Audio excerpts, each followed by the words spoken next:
Welcome to the Explainer. Today, we are putting SkyWater Technology, ticker symbol SKYT, under the microscope. Now, domestic chip production is a massive national security narrative right now, but as analysts, we need to know if the underlying fundamentals actually make this a smart investment. We're going to run this through the gauntlet of our classic valuation frameworks, Buffett, Lynch, Graham, and of course, a DCF check to see what's really going on. So the core question we have to answer today is this: is America's trusted chipmaker actually a solid place for your capital?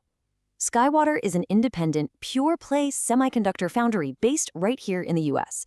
And by pure play, we just mean they strictly manufacture chips for other companies. They aren't designing their own. We really want to know if that compelling Made in America narrative translates into strong financials, or if the market has already fully priced in all that optimism.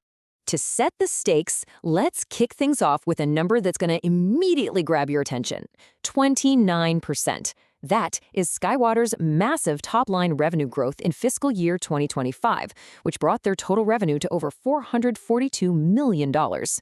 In the hardware world, a 29% jump is exactly what Peter Lynch would classify as a fast grower metric. It tells us something fundamental is shifting inside this company. So how exactly are they pulling this off? Let's transition into Section 1, America's Trusted Chip Foundry, the business model.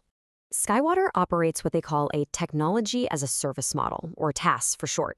Basically, they integrate production-scale manufacturing with advanced tech development. And this perfectly illustrates what Warren Buffett would call their economic moat. They are a Department of Defense DMEA-accredited Category 1A trusted supplier. That is an incredibly exclusive club with a massive barrier to entry.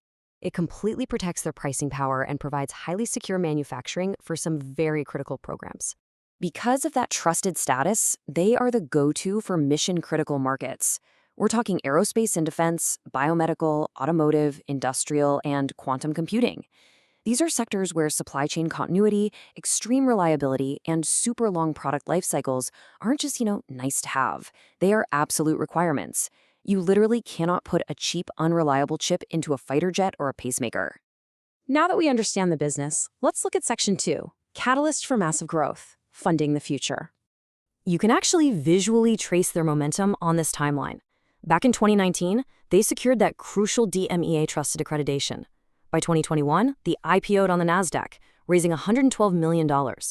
Fast forward to 2024, they land a monster $170 million DoD award to create a radiation-hardened foundry offering for extreme environments. And then, the real game changer hits in 2025, acquiring the Fab 25 facility in Texas. This is a clear track record of successfully building capacity while locking down massive government trust. And hey, the government backing doesn't stop there. SkyWater recently announced a preliminary memorandum for proposed CHIPS Act funding. We're looking at up to $16 million in federal incentives, paired with a $19 million pledge from the state of Minnesota. Combined with customer co-investments and tax credits, this is driving over $350 million in expected capital investments this decade. But if you're building a DCF model, listen up.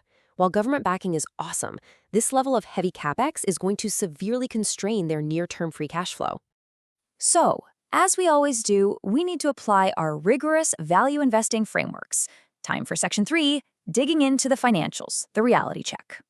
This breakdown of their massive 2025 revenue is fascinating. Remember that Fab 25 acquisition? Well, that newly acquired Texas facility generated $175.6 million. Why does that matter? Because their legacy SkyWater revenue actually dropped by 22%, falling to $266.6 million, largely due to a sharp decline in tool revenue. So the Texas facility essentially swooped in, drove all their overall growth, and completely masked the legacy drop. Now, all that revenue translated into what looks like an incredible leap in profitability. In 2024, SkyWater posted a net loss of $6.8 million. In 2025, they swung all the way to a massive net income of $118.9 million, giving them a diluted earnings per share of $2.44. While that's super impressive, remember Benjamin Graham's defensive investor checklist? He requires historical earnings stability. Right now, SkyWater's just proving they can make the big swing, not that they can sustain. Which brings us to the most recent data we have. Welcome to the Q1 2026 reality check. Top-line revenue was still going strong, hitting $160.69 million for the quarter. But look at the bottom line. Their net loss actually widened to $12.31 million. This perfectly highlights the intense earnings volatility of a company that is just pouring cash into capacity expansion. Scaling up at this level is incredibly expensive. And here is where our value frameworks start flashing red. Their net debt to equity ratio sits at 1.04. For anyone following Buffett or Graham, carrying debt loads that exceed your equity just to fund new facilities is a major threat to your margin of safety. On top of that, their gross margin for fiscal year 2025 actually shrank a bit to 19.7%, down from 20.3% the year prior. Operating chip foundries is capital intensive, and right now, those thin margins are really feeling the pressure. This mixed bag of financials brings us to Section 4, Bulls versus Bears, Wall Street's verdict. You've got a classic tug-of-war happening here. On the bull side, analysts absolutely love the forward-looking momentum. SkyWater just signed 4 brand-new quantum computing customers, they've been beating quarterly revenue estimates, and that Fab 25 facility is scaling beautifully. But the bears, they are pounding the table on the fundamentals. They point right at the high debt load, the near-term margin constraints, and the reality that a huge chunk of their demand relies on cyclical U.S. government policy and defense spending. That kind of unpredictability makes forecasting a reliable terminal growth rate for a DCF model incredibly tricky. So, where does this all leave us? Let's move into our final stretch. Section 5, what comes next? Forecasting SkyWater. If we look at the analyst consensus, it's a split decision, though generally positive.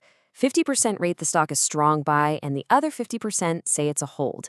Interestingly, no sell ratings are tracked here. However, if we apply the Peter Lynch lens, a pretty glaring warning sign pops up. While institutional ownership has gone up, company insiders have recently been net sellers. Look, insiders sell for all sorts of personal reasons, but it's very rarely a sign that they secretly think their stock is deeply undervalued. But check out this data point, because this is exactly why you always have to read past the headlines. Despite half the analysts screaming strong buy, the average Wall Street price target is $28.75. At the time of this data, the stock was trading at $34.92. Think about that. The consensus price target actually represents a 17.6% drop from its recent trading price. At these levels, Benjamin Graham would tell you there's absolutely zero margin of safety. The market has already priced in all the chips-arced optimism, meaning any slight execution error could really punish the stock. Which leaves us with one final, provocative question to chew on today. Will SkyWater's massive, highly expensive capacity build-out pay off before the debt comes due? They are absolutely vital to the U.S. defense industrial base, and their top-line growth is undeniable. But as an investor applying rigorous value frameworks, you have to decide for yourself, is their ambitious national mission really worth paying a premium for a balance sheet weighed down by debt? Thank you so much for joining me for this explainer. Keep analyzing and keep learning.